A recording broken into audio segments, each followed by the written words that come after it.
आज का विषय है अभाव और प्रभाव। आप सभी अच्छी तरह से जानते हैं, समझते हैं, अनुभवी हैं। अक्सर आपने लोगों से सुना होगा, कभी या तो किसी विषय में वो अभाव बताते हैं कि हमें इस चीज़ की कमी है, या फिर कोई कह देता है कि ये प्रभाव है जीवन में। तो जीवन में अभाव और प्रभाव दोनों का बहुत बड़ा महत्व है। और अक्सर आपने देखा होगा, किसी न किसी के जीवन में ये ज़रूर होता है, या तो किसी चीज़ का अभाव होता है, या तो किसी न किसी प्रकार का प्रभाव होता है, या तो व्यक्ति प्रभाववश जीवन जी रहा है, या तो अभाववश जीवन जी रहा है। इन दोनों चीज़ों से मुक्त जीवन हो, वो बहुत ही महत्वपूर्ण है। अब अभाव की बात आती है कि हाँ, बहुत ही आवश्यकताएं हैं, ज़रूरी चीज़ें हैं जो जीवन के लिए, वह यदि नहीं है तो उन्हें अभाव कहा जाएगा। ये तो उचित बात है। लेकिन यदि वही व्यक्ति दूसरों से तुलना करके देखने लगे कि दूसरों के पास सांसारिक भौतिक कितनी प्राप्तियां हैं और मेरे पास कितनी हैं, उस दृष्टि में यदि उसे अभाव महसूस होता है, तो वो कहा जाएगा ये मानसिक अभाव है, ये वास्तविक अभाव नहीं है। बल्कि ये कहा जाए तो उचित होगा, ये केवल वर्चुअल अभाव है। वास्तव में अभाव तो नहीं है, लेकिन दूसरे की तुलना करने पर उसे ऐसा महसूस हो रहा है कि उसकी अपेक्षा में उसके पास कम है। बाकी अभाव नहीं है। जो जरूरी चीज़ें थी, आवश्यकताओं की, जो जीवन के लिए था, वह उसके पास है। लेकिन आपने ज़्यादातर लोगों को देखा होगा, जो आवश्यकताएं हैं वो तो उन्हों के पास हैं जीवन जीने के लिए। लेकिन उसके अलावा जब व्यक्ति दूसरों के साथ अपनी तुलना करता है और उसको ऐसा लगता है कि मेरे साथ ही ये कार्य इसने प्रारंभ किया, इसके पास इतनी अधिक प्राप्तियां हैं, इतना अधिक धन है और मेरे पास कम है, तो उस दृष्टिकोण के कारण उसे अभाव महसूस होता है। या कभी उसे ऐसा लगता है कि मेरे पास तो बहुत अधिक है, सामने वाले के पास अभाव है, कम है, मेरी तुलना में कम है। तो दोनों तरह का ये तुलनात्मक दृष्टिकोण, वास्तव में ये मानसिक प्रक्रिया है, ये वास्तविक नहीं कही जाएगी। ये वास्तविकता नहीं है कि अभाव है, केवल ये इसे मन की भूख कहा जाएगा, मन की चाहत कही जाएगी। और मन की चाहत का तो कोई अंत होता ही नहीं है, ये आप अच्छी तरह से जानते हैं, समझते हैं, इसमें बताने की आवश्यकता ही नहीं है। अब आप विचार करके देखें, फिर विषय आता है प्रभाव का। अब प्रभाव की बात देखते हैं आप, तो शायद ही कोई इंसान ऐसा होगा जिसके जीवन में किसी भी प्रकार का कोई प्रभाव नहीं हो। चाहे उसके सामने परिस्थितियां कैसी हों, परिस्थितियों का प्रभाव उसके जीवन में ना आए, समस्याओं का प्रभाव ना आए, घटनाओं का प्रभाव ना आए, या उसके साथ जो आसपास समाज है, समाज का प्रभाव ना आए, उस माहौल का, उस वातावरण का प्रभाव ना आए। यानी वह अपने आप में इतना पावरफुल है, या कहें उसकी विल पावर इतनी स्ट्रांग है, जिसकी वजह से उसके जीवन में किसी प्रकार का कोई प्रभाव नहीं आता है, बल्कि उसकी ही अच्छाइयों का प्रभाव, विशेषताओं का प्रभाव दूसरों के जीवन में जाता है, न कि दूसरों का प्रभाव उसके जीवन में आता है। अब आप ये देखेंगे, सभी के जीवन में इन दो चीज़ों का बहुत बड़ा महत्व है। या तो अभाव में जी रहे हैं, या तो प्रभाव में जी रहे हैं। बहुत कम लोग होंगे जिन्हों को अभाव या प्रभाव का किसी भी प्रकार का कोई महत्व नहीं होता है, न ही किसी भी प्रकार का उनके जीवन में कोई असर आता है। उनके जीवन में ऐसा कुछ नहीं दिखाई देता, ये किसी भी प्रकार के अभाव में जी रहे हैं, ये किसी भी प्रकार का इन्हों के जीवन में प्रभाव है। वास्तव में देखा जाए तो जीवन अभाव और प्रभाव से मुक्त रह करके ही बेहतर ढंग से जिया जा सकता है। अभाव का एहसास देखा जाए तो सबसे ज़्यादा अभाव का एहसास ही अभाव दिलाता है। बाकी वास्तविकता यह है कि जो भी साधन है आपके पास, सुविधाएं हैं, आप यदि जीना चाहते हैं उन साधन सुविधाओं में अच्छी तरह से, तो अवश्य जी सकते हैं। हाँ, बहुत ही आवश्यकता है, यदि नहीं है उसके लिए व्यक्ति को प्रयत्न अवश्य करना होगा। और व्यक्ति प्रयत्न करे और उसको आवश्यकताओं की पूर्ति ना हो, ऐसा हो नहीं सकता। हाँ, ये है जो मन की चाहते हैं उनको आवश्यकताओं में यदि डाल दिया जाए और उन्हें भी जोड़ दिया जाए, ये आवश्यकताएं हैं, तो फिर तो निश्चित है अभाव हर व्यक्ति को महसूस होगा। कोई भी व्यक्ति ऐसा नहीं है जो ये कहे कि मुझे किसी भी चीज़ का, किसी भी प्रकार का कोई भी अभाव है ही नहीं, कोई कमी ही नहीं है, सब कुछ संपन्नता है, सब कुछ परिपूर्णता है, किसी भी प्रकार का कोई अभाव नहीं है। कारण यही है क्योंकि वह मानसिक प्रक्रिया आ जाती है वहाँ पर। इंसान की मन की जो चाहत है, मन की जो आवश्यकताएं हैं, मन का जो प्रभाव है, मन की जो भूख है, सीधे शब्दों में कहे, वो इतनी बड़ी है कि उसका कोई अंत नहीं हो सकता। उसके कारण भी हैं, उन कारण को यदि व्यक्ति समझ ले तो मन की भूख अपने आप खत्म हो जाएगी। कारण ये मन को जो चाहिए वो हम या आप दे नहीं पाते हैं। यदि आप उसे मन को जो चाहिए आप नहीं दे सकते तो निश्चित है वो भौतिक साधन सुविधाओं को ही पा करके ये समझेगा कि यही मेरे लिए सबसे बड़ी उपलब्धियां हैं, सबसे बड़ी प्राप्तियां हैं जीवन की। अब मन की चाहत तो सदा काल की होती है, मन की चाहत कोई थोड़े समय के लिए नहीं होती है। मन की चाहत है सदा काल के लिए, उसके जीवन में सुख रहे, शांति रहे, आनंद रहे, प्रेम रहे, स्वतंत्रता रहे, शक्ति रहे, सम्मान रहे, समझ रहे। मन जो कुछ भी चाहता है वो स्थायित्व चाहता है, पूर्णता रहे। मन सदा पूर्णता चाहता है, स्थायित्व चाहता है, और वह चीज़ें कभी भी स्थूल वस्तुओं के द्वारा, भौतिक पदार्थों के द्वारा, या सीधे शब्दों में कह दे धन या वस्तुओं के द्वारा हो ही नहीं सकता है। क्योंकि वास्तविकता आप जानते हैं कि प्रकृति में परिवर्तन करना एक गुण है, परिवर्तन की प्रक्रिया चलती रहती है, सदा काल चलती है। तो प्रकृति में कोई भी चीज़ स्थायी नहीं है, मूल रूप में स्थायी है लेकिन देखने में स्थायी नहीं है। आज किसी के पास धन ज़्यादा है, कल कम हो सकता है। आज कोई बहुत अच्छे सुख के साधन की वस्तु आप खरीद करके लाएं, कल पुरानी पड़ेगी। उससे बेहतर समाज में या मार्केट में दूसरी चीज़ आ जाएगी, दूसरों के पास उससे बेहतर चीज़ें होंगी। आज आपका मकान है, कैसा भी अच्छा आपने बनाया हुआ है रहने के लिए स्थान, हो सकता है संभावना है कि कल आपके पास ही कोई उससे बेहतर बना ले, तो आपको अभाव महसूस होने लगेगा। तो ये कि उस जैसा नहीं है। तो ये जो मानसिक प्रक्रिया है, ये वास्तव में इसका उससे कोई लेना देना नहीं। लेकिन प्रश्न यही तो उठता है, मन को अभाव क्यों महसूस होता है? क्योंकि मन का एक स्वभाव है, मन का एक गुण है, मन पूर्णता चाहता है और हर चीज़ सदा काल चाहता है, अविनाशी चाहता है। मन ना ही अपूर्णता में खुश होता है और ना ही टेम्परेरी के थोड़ा समय के लिए उसे कुछ मिले तो खुश होता है। मन को तो स्थायित्व तो चाहिए, सदा काल की प्राप्ति चाहिए, और वो भी पूर्णता में चाहिए, अभाव में नहीं चाहिए, किसी प्रकार परसेंटेज में नहीं चाहिए, पूर्णता में चाहिए, 100% चाहिए। यदि 100% प्राप्ति आप मन को करा सकते हैं और वह प्राप्ति केवल आंतरिक दृष्टि से आती है, अंतःकरण से आपकी आती है, वह आपके जीवन से प्राप्त होती है, वह भौतिक पदार्थों से या वस्तुओं से या धन से या सांसारिकता से प्राप्त नहीं होती है। जो पूर्णता में मन को प्राप्ति होती है वो आंतरिक विषय है और वो आपके अंतःकरण से प्राप्ति होती है। यदि बाह्यकरण से, बाह्य दृष्टि से, सांसारिक भौतिक पदार्थों से आप चाहते हैं उसकी पूर्ति आप कर दें तो ये संभावना ही नहीं है।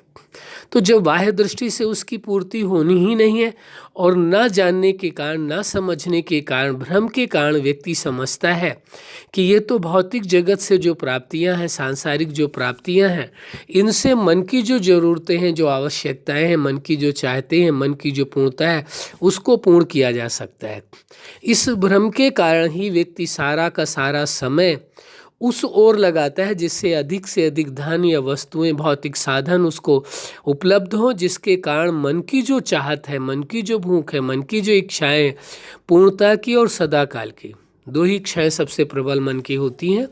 वो जो कुछ उसके पास हो पूर्णता में हो, चाहे वो स्वयं का जीवन हो, चाहे वो संबंध हो, चाहे भौतिक सांसारिक पदार्थ हों, वस्तुएं हों, सब में वो पूर्णता चाहता है और स्थायित्व चाहता है, सदा काल चाहता है। मन की ऐसी कोई ज़रूरत नहीं है कि वो चाहे कि थोड़े समय के लिए प्राप्ति हो जाए और मैं खुश हूँ, नहीं। मन थोड़े समय में खुश नहीं होता है।